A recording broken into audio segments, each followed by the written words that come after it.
Okay, I'm going to set this machine up for a non-rebreather system. So the non-rebreathers are going to be for our small pets, and this is the one that kind of has the straight tubing. There's no two sets of tubes, it's just this guy.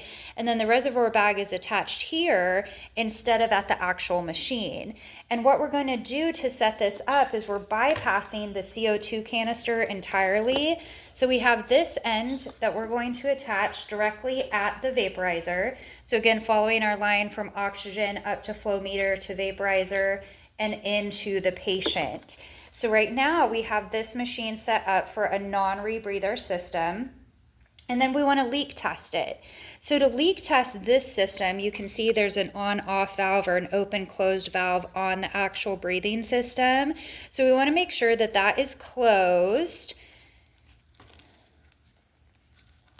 And he was closed. And then we're going to occlude that tip again with your hand or your thumb and turn on your oxygen flow meter. And we're going to see if our little bag fills up here. And it looks like it's filling. It looks like it's filling. And once we have it pretty full, we're going to turn off the flow meter and make sure that this holds pressure. And we can use the flush valve to help fill it up a little bit more. So it looks like this bag definitely has a small leak somewhere, or there's a leak somewhere in my system, because he should stay that full when I'm flushing that valve.